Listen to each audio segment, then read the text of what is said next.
Hola, ¿qué tal, chicas? Chicos, vamos a continuar con nuestra lectura y estudio de la obra de Sigmund Freud. Apéndice A de El yo y el ello. Aquí está.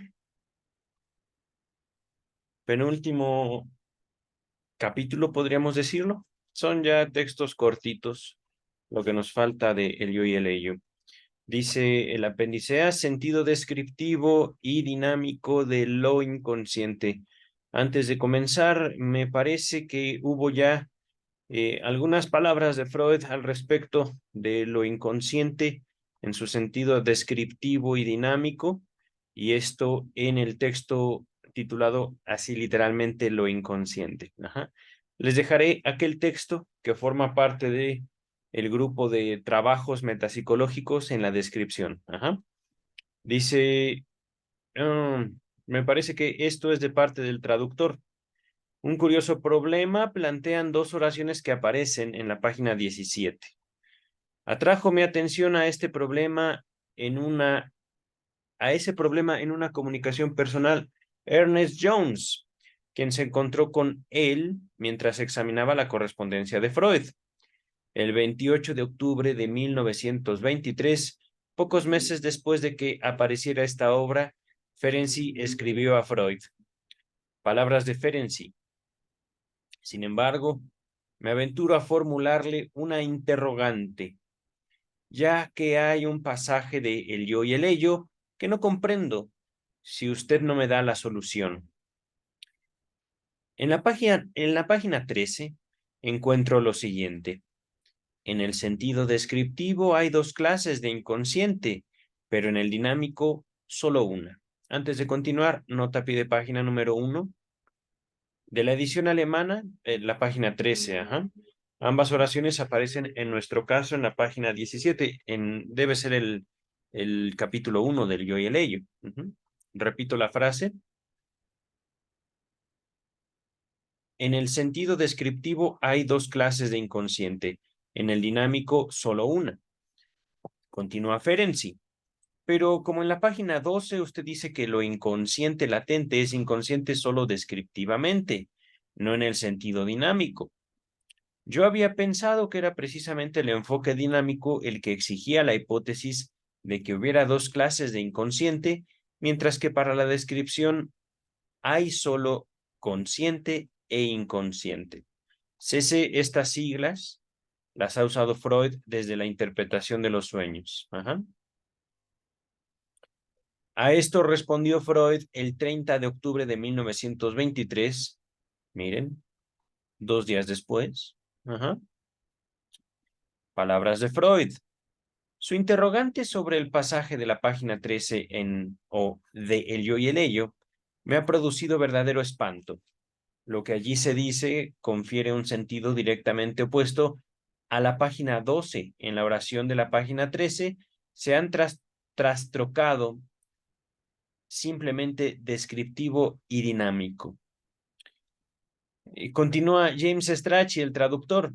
Una breve consideración de este sorprendente asunto sugiere, empero, que la crítica de Ferenczi se basó en un error de comprensión suyo, es decir, de Ferenczi, y que Freud se apresuró demasiado a aceptarla.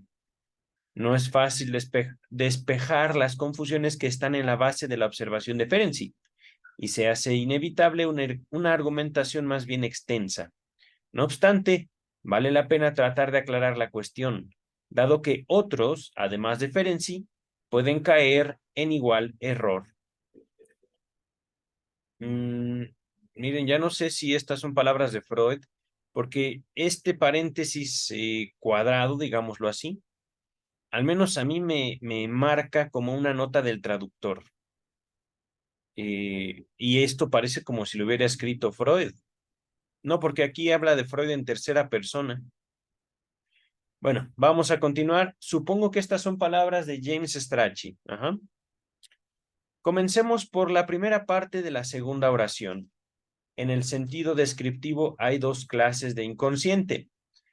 Esto parece tener un significado perfectamente claro. El término inconsciente, en su sentido descriptivo, abarca dos cosas: lo inconsciente latente y lo inconsciente reprimido. Sin embargo, Freud podía haber expresado la idea con mayor claridad aún, definitivamente. En lugar de dos clases de inconsciente, que viene del alemán estas palabrotas, no las quiero pronunciar, podría haber explicado que en el sentido descriptivo hay dos clases de cosas que son inconscientes. Y de hecho, Ferenczi entendió mal sin duda estas palabras. Pensó que con ellas se afirmaba que la expresión descriptivamente inconsciente tenía dos significados distintos. Ajá. Lo cual, como vio con acierto, no podía ser. El término inconsciente, utilizado descriptivamente, solo podía tener un significado, que la cosa a la cual se aplicaba no era consciente. Dicho en términos de la lógica, creyó que Freud se estaba refiriendo a una connotación de la palabra, mientras que en realidad se estaba refiriendo a su denotación. Antes de continuar, queridas, queridos, voy a pedirle a San Google que me ayude. Connotación. Aquí está la definición de connotación, significado no directo pero asociado. No directo o asociado. Ajá. Connotación de la palabra inconsciente. Ahora, denotación. Aquí está la definición de denotación, significado manifiesto. Manifiesto, directo. Ujú. Entonces, Freud se estaba refiriendo a un significado directo sobre la palabra inconsciente. Dice el texto, ahora pasemos a la segunda parte de la oración. Pero en el sentido dinámico hay solo una clase de inconsciente. Aquí es James Strachey el que está construyendo esta frase con el afán de darle idéntico sentido, pero expandiendo la idea. Ajá. Dice Strachey, también aquí el significado parece claro. En su sentido dinámico, el término inconsciente solo abarca una cosa, lo inconsciente reprimido. Repito, sentido dinámico. Acá se hablaba en el sentido descriptivo, lo latente y lo inconsciente. Podemos decir lo latente como, perdón, lo latente y lo reprimido. Lo latente como lo que está ahí sin manifestarse, mientras que lo reprimido es aquello contra lo cual el yo lucha. Ajá. Podemos incluso asociar lo latente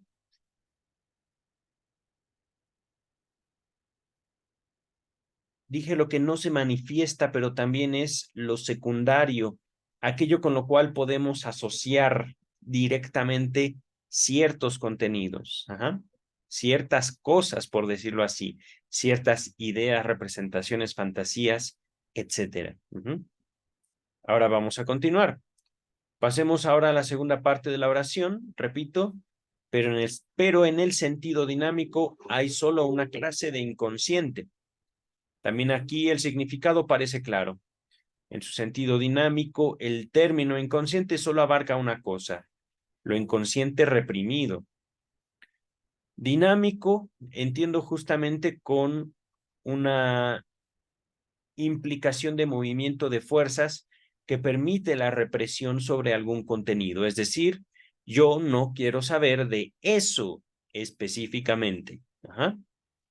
Y por lo tanto, es como si dijera, el yo se mueve. Continúa Strachey. Se trata, una vez más, de un enunciado acerca de la denotación del término, pero aún si hubiera sido un enunciado acerca de su connotación, permanecería válido. La frase inconsciente en sentido dinámico solo puede tener un significado. Pese a ello, Ferenczi objeta esta expresión basándose en que, entre comillas, era precisamente el enfoque dinámico el que exigía la hipótesis de que hubiera dos clases de inconsciente. Nuevamente, en esto Ferenczi comprendió mal a Freud. Pero quiero que se fijen una cosa. Ajá. Estamos hablando de discípulos directos de Freud. Y aquí no creo que haya sido tanto un error de Ferenczi ni de Freud. Error en el sentido de, ¿cómo decir? Hay una frase que Strachey acaba de decir, Freud pudo haberse explicado mejor. Si bien pienso que eso es cierto, hay algo aquí que me llama mucho la atención. En el momento en el cual uno quiere transmitir una idea y se topa con dificultades como estas. Ajá.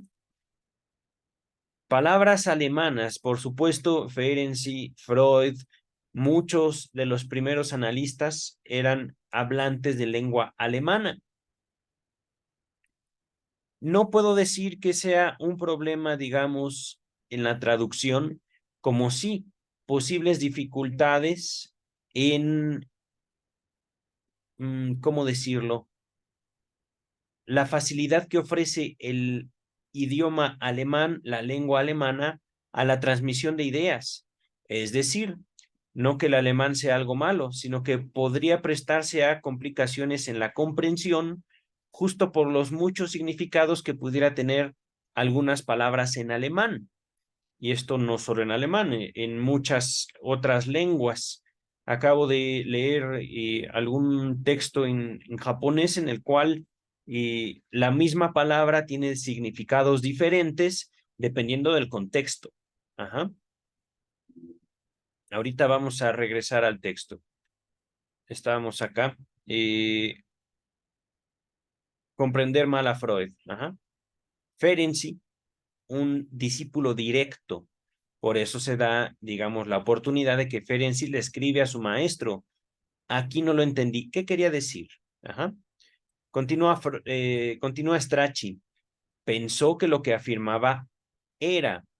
Así consideramos el término inconsciente teniendo presentes los factores dinámicos, vemos que solo tiene un significado, lo cual desde luego hubiera sido lo contrario de todo lo que venía sosteniendo Freud. En realidad, Freud quería decir que todas las cosas que son inconscientes dinámicamente, o sea, que son reprimidas, pertenecen a una y la misma clase. Es decir, inconscientes. ¿Por qué? Porque están reprimidas, están siendo desalojadas por el yo, de la conciencia. El yo las saca, se aparta de ellas. Continuamos. La argumentación se torna algo más confusa aún por el hecho de que Ferenczi emplea el símbolo ICC para designar inconsciente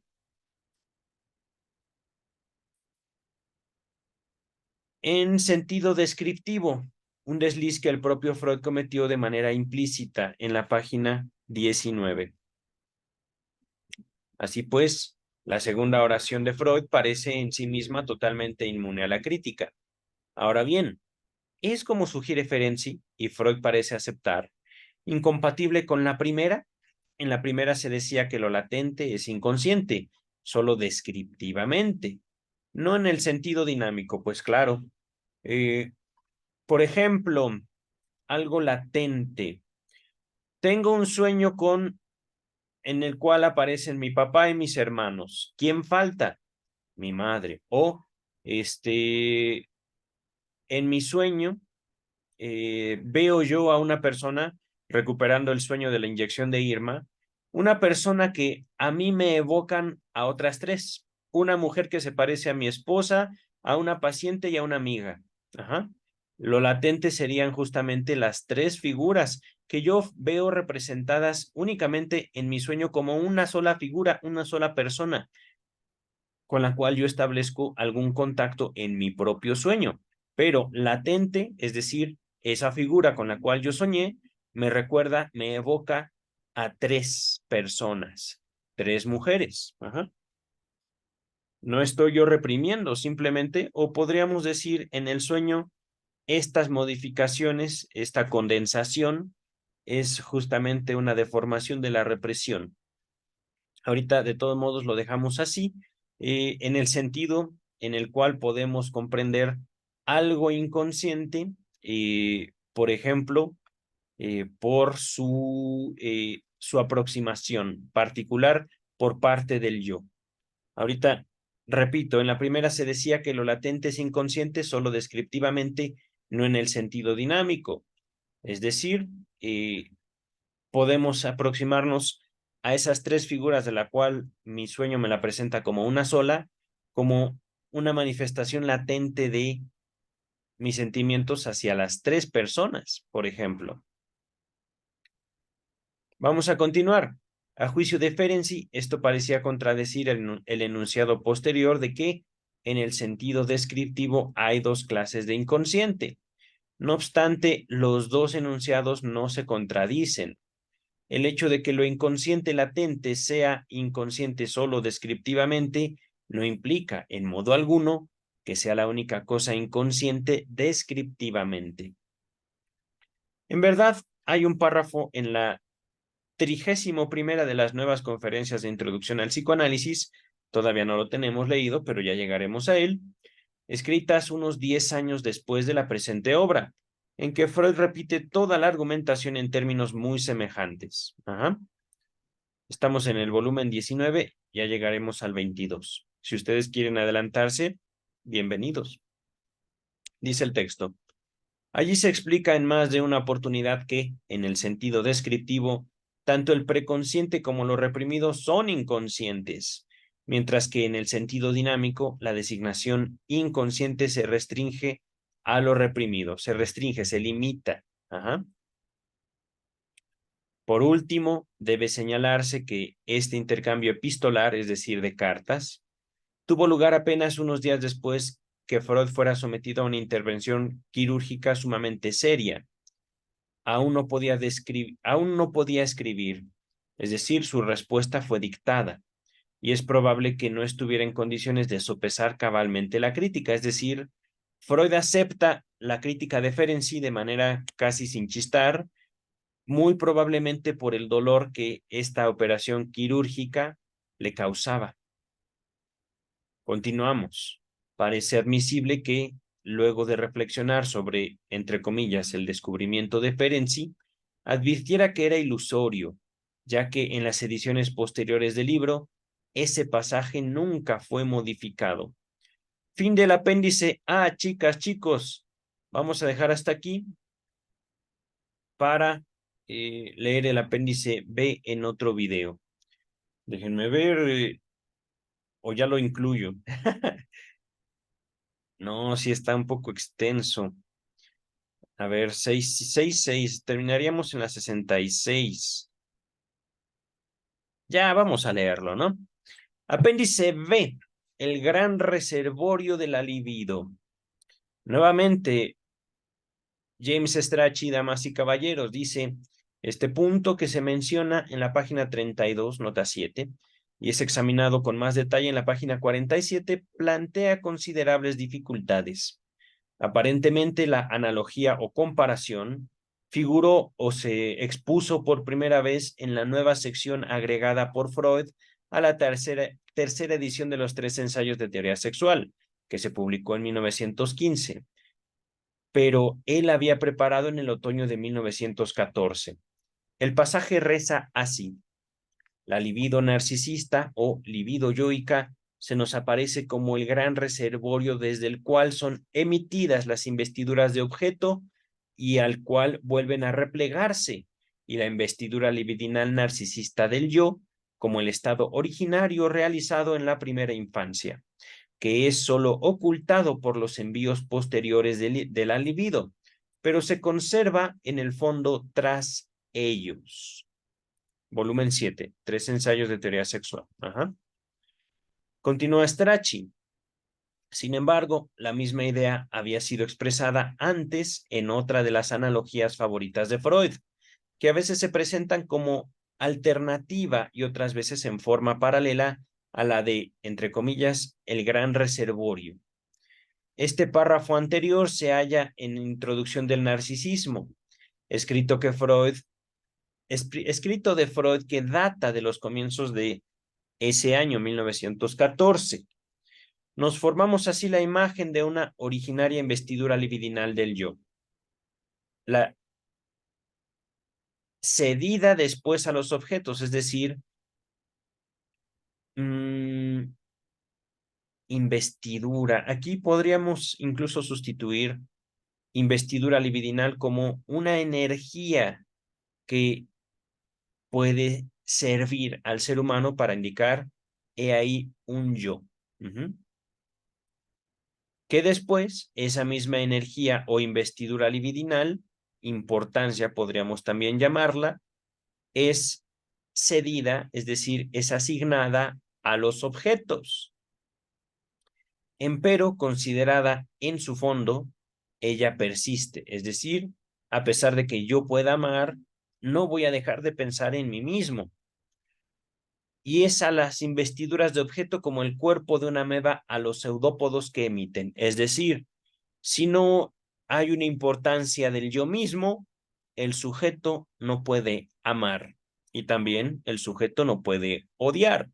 Pero regresamos al texto. Aquí nota al pie de página número 1 del apéndice B. Un esbozo rudimentario de esta analogía había aparecido ya en Tótem y Tabú. Todos estos textos, chicas y chicos, 3 ensayos de teoría sexual, introducción del narcisismo y ahora Tótem y Tabú en la descripción. Publicado a comienzos de 1913. Regresamos al texto principal. Ambas analogías aparecen juntas en un artículo casi de divulgación, escrito a fines de 1916, para una publicación húngara. También ya lo tenemos, una dificultad del psicoanálisis. Lo que sigue es una parte de este texto, ¿vale? El yo es un gran reservorio del cual fluye la libido destinada a los objetos, al cual refluye desde los objetos, es decir, el interés que yo deposite en alguna cosa o persona del mundo es una energía que va a regresar a mí. En cuanto ese objeto, por ejemplo, no esté dentro de mis alcances, llámese físicos, emocionales, etc. Continúa Freud. A fin de ilustrar estas constelaciones, imaginemos una ameba cuya sustancia gelatinosa emite pseudópodos, como bracitos, pseudópodos, pseudobrazos, si mal no recuerdo. Esto se ve en el volumen 17. Dice Strachey, el símil de la ameba reaparece en la 26ª de las conferencias de introducción al psicoanálisis, también ya la tenemos, que data de 1917 y el del reservorio en el texto más allá del principio de placer. También los tenemos esos textos. Dice, esto es al parecer de más allá del principio de placer. Sí, es verdad, volumen 18. La observación psicoanalítica llegó a la intelección de que el yo era el reservorio genuino y originario de la libido, el cual solo desde ahí se extendía al objeto. Un párrafo muy similar se halla en uno de los 2 artículos de enciclopedia, véase volumen 18, que escribió Freud en el verano de 1922, y casi inmediatamente después vino el pronunciamiento acerca del ello, en lo que parecía ser una drástica enmienda de las proposiciones anteriores. Nueva porción del trabajo de Freud. Ahora, luego de la separación entre el yo y el ello, debemos reconocer al ello como el gran reservorio de la libido. Continuamos. Al principio, esta es otra porción de Freud, al principio toda libido está acumulada en el ello, en tanto el yo se encuentra todavía en proceso de formación o es endeble. El ello envía una parte de esta libido a investiduras eróticas de objeto, luego de lo cual el yo fortalecido procura apoderarse de esta libido de objeto e imponerse al ello como objeto de amor, es decir, como si el ello buscara amar, pero el yo buscara colocarse en la posición de los objetos, el yo como un objeto, es decir, como si nosotros pudiéramos alcanzar nuestras propias palabras para buscar apropiarnos de ese mensaje hacia nosotros. Por ponerlo de una manera. Ajá.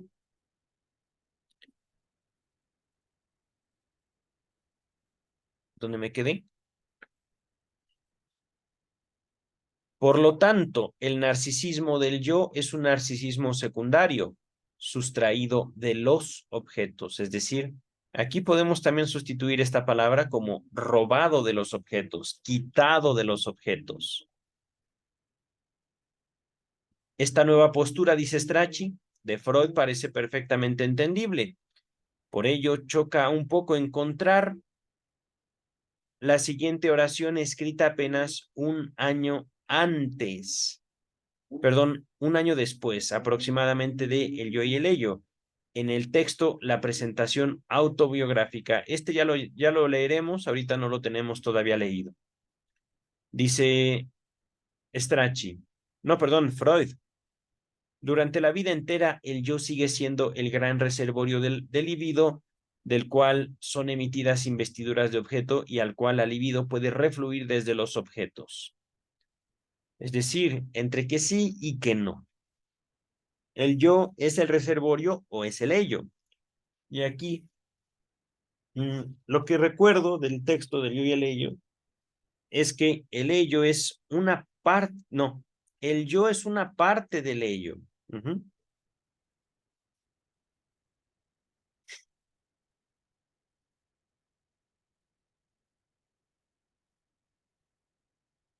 Miren, es que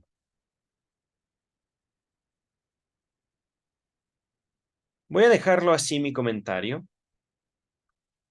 Sin duda, creo que sería muy útil, eh, más que buscar comprender a Freud, buscar aterrizar la teoría, la descripción freudiana en fenómenos concretos. Ahorita, lo que estoy escuchando y lo que estoy tratando, digamos, de representarme a mí mismo, lo que estoy tratando de ilustrar es la dinámica en la cual queremos cosas, queremos a personas. Y aquí con cosas y personas podemos usarlo de manera indistinta. Quiero comprarme una computadora, quiero hablarle a esa chica, por ejemplo. Quiero es el punto inicial y es sin duda uno de los mayores desafíos de poder plantear no solo teóricas, sino humanamente. Ahorita vamos a continuar, ¿vale? Nota número 2, antes de avanzar. Se encuentra una declaración casi idéntica. La libido refluye desde los objetos, es decir, la libido regresa al yo, el yo. Ajá. En la 32ª de las nuevas conferencias de introducción al psicoanálisis. Pero véase también página 72. Debe ser este mismo volumen. Pero aquí está la página, el descrito de la página 72, la frase. Las investiduras de objeto parten de las exigencias pulsionales del ello. Fíjense, exigencias, necesidades, demandas de mí para mí. Quiero. Y claro está, ahorita yo puedo decir quiero, pero ¿qué tal cuando ya no es quiero una computadora, sino, por ejemplo, quiero hacerle daño a mi vecino? Y ahorita estoy siendo muy light en mi descripción, muy ligero, porque podría ser descripciones mucho más violentas. Ajá. Quiero hacer ta, ta, ta, ta, ta, ta, ta, pero no lo digo para que no me censuren el video. O bien, ya no es tanto un quiero herir, quiero manifestar mi agresión, sino quiero, por ejemplo, que alguien me agreda. Por ejemplo, ¿no? No es algo que se dice usualmente, no son contenidos o no son mensajes que puedan circular libremente. Vamos a regresar al texto. Cierto es que esto forma parte de un boceto histórico de la evolución de la teoría psicoanalítica, pero no hay aquí indicio alguno del cambio de punto de vista enunciado en el yo y el ello. Finalmente, en uno de sus últimos escritos de Freud, su esquema del psicoanálisis de 1938, encontramos este pasaje. Es difícil enunciar algo sobre el comportamiento de la libido dentro del ello y dentro del superyo. Todo cuanto sabemos acerca de esto se refiere al yo, en el cual se almacena inicialmente todo el monto disponible del libido. Todo el monto disponible, eso me gustó. Llamamos narcisismo primario absoluto a ese estado. Dura hasta que el yo empieza a investir con libido las representaciones de objeto a transponer libido narcisista en libido de objeto. Es decir, si bien podemos también entenderlo, el yo es como el núcleo de importancia del sujeto para el sujeto, el mismo núcleo de afectos, de importancia, de valor, de significatividad puede extenderse a otras cosas o personas del mundo. Ajá.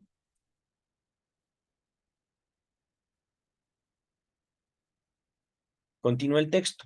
Durante toda la vida, el yo sigue siendo el gran reservorio desde el cual investiduras libidinales son enviadas a los objetos y al interior del cual se las vuelve a retirar, tal como un cuerpo protoplasmático procede con sus pseudópodos. Volumen 23. Ay, el esquema de psicoanálisis me emociona, pero ya llegaremos a él también, chicas y chicos. Vamos a leer las últimas dos páginas de El yo y el ello. Deben entenderse estos últimos pasajes como una retracción de Freud respecto de las opiniones expresadas en la presente obra. Parece difícil saberlo. Pueden hacerse al menos dos consideraciones que tal vez contribuyan a conciliar estos puntos de vista en apariencia conflictivos. La primera es trivial. La analogía del gran reservorio, entre comillas, es por naturaleza ambigua, ya que un reservorio puede ser tanto un tanque para almacenamiento de agua como una fuente aprovisionadora de agua. Nada impide aplicar la imagen de en ambos sentidos al yo, es decir, como un contenedor o como una fuente de la cual brota, de la cual nace el amor y el odio. Ajá. Lo cual es interesantísimo. Aprovisionadora, que provee. Ajá. Contiene y provee. Se almacena y nace de ahí. El yo. Nada impide aplicar la imagen en ambos sentidos al yo y al ello. Y por cierto, los diversos pasajes que hemos citado, en especial el de la página 32, nota 7, serían más claros si Freud hubiese mostrado con más precisión cuál de esas imágenes tenía presente. La segunda consideración tiene mayor importancia. En las nuevas conferencias, muy poco después del primero de los párrafos citados, o es decir, en la nota 2, Freud intercala en medio de un examen del masoquismo lo siguiente, palabras de Freud. Si respecto de la pulsión de destrucción también es válido que el yo, pero más bien pensemos aquí en el ello, en la persona total, incluye originariamente dentro de sí todas las mociones pulsionales, puntos suspensivos. Ya llegaremos a ese texto. La cláusula entre guiones apunta, claro está, al primitivo estado de indiferenciación, es decir, no hay separación del yo y el ello. Ajá. Primitivo estado. Presupuesto, es decir, hipótesis que Freud, muy conocido, sin duda. Hipótesis, presupuesto de Freud muy conocido sin duda. Y una acotación similar pero más definida se halla en el texto Esquema del psicoanálisis, dos párrafos antes del fragmento citado. Nos representamos un estado inicial de la siguiente manera. La íntegra energía disponible de Eros, que desde ahora llamaremos libido, está presente en el yo-ello todavía indiferenciado, es decir, no separado. Y este es algo, lo voy a poner de la siguiente manera.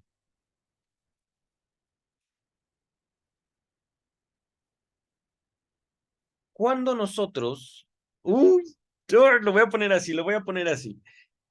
Cuando nosotros, en un sentido lingüístico, en un sentido de la lengua, somos individuos completamente aislados, individuos separados. Es una paradoja. Siempre y nunca.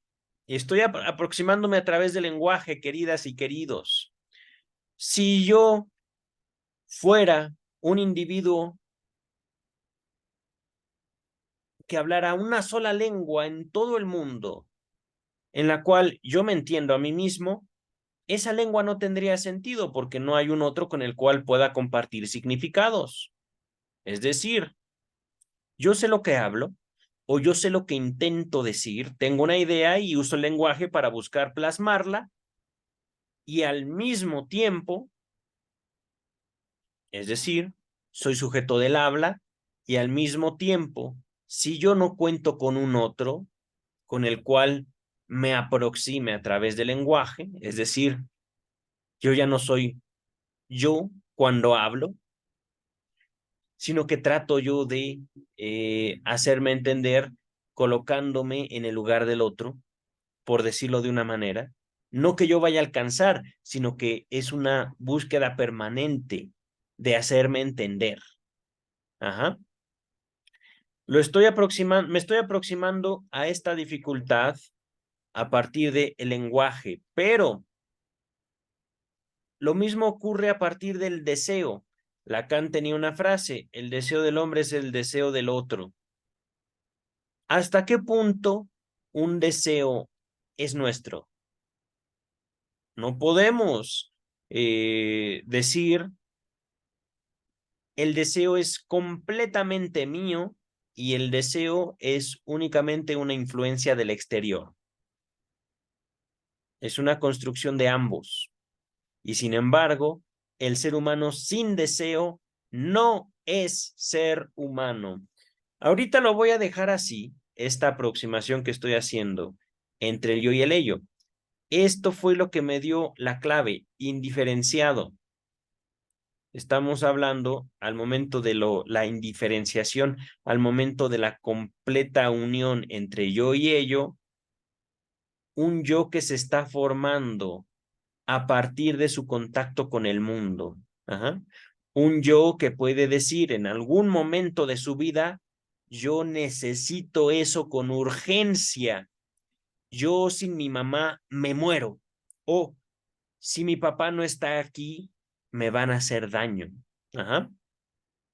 Mamá y papá se vuelven objetos de primera necesidad para los más chiquitos, para los más pequeños, en cuanto ellos son capaces de atribuirles a esas personas un valor.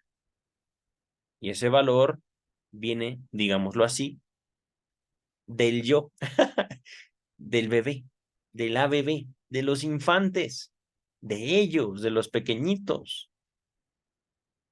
Ahorita vamos a continuar, ¿vale? Si vemos en esto la verdadera esencia de la teoría de Freud, se reduce la aparente contradicción en la expresión que él le diera. Ello yo, ello yo, era originalmente, entre paréntesis, perdón, entre comillas, el gran reservorio del libido, en el sentido de un tanque de almacenamiento. Una vez sobrevenida la diferenciación, es decir, ya hay un yo y ya hay un ello, yo como identidad, yo hijo, yo hermano, yo nieto, etcétera. Un ello como quisiera, me gustaría. Ajá. Repito, una vez sobrevenida la diferenciación o separación, el ello seguiría siendo un tanque de almacenamiento, pero al comenzar a enviar investiduras, ya sea hacia los objetos o hacia el yo ahora diferenciado, se convertiría además en una fuente aprovisionadora, es decir, de donde nace el amor y el odio.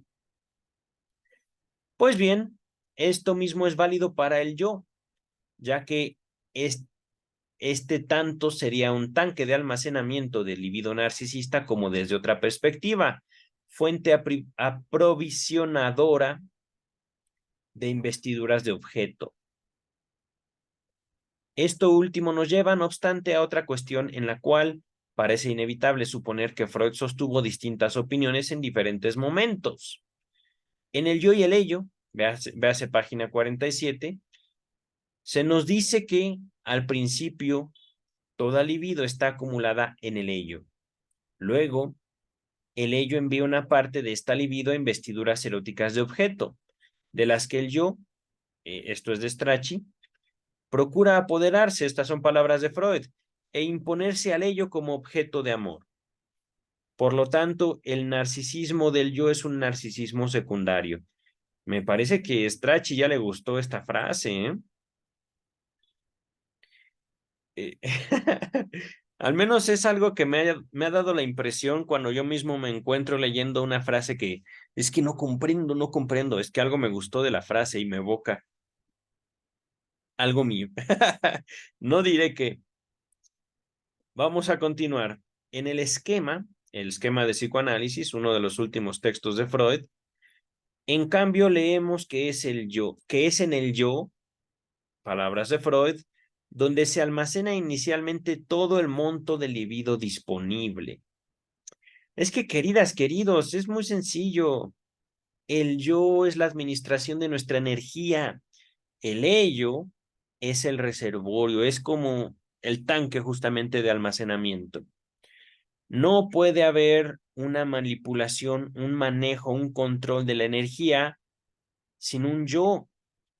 No puede haber atención y no pueden, si nosotros no ponemos atención en alguna persona, en alguna cosa u objeto, no podemos emprender el camino para eso. Ella, él, una pertenencia. Ajá. Si yo no me digo o si no concibo en mí, cuando digo, si yo no me digo, si yo no acepto, si yo no abarco con mi atención algo de mi mundo, entonces eso no existe, el objeto.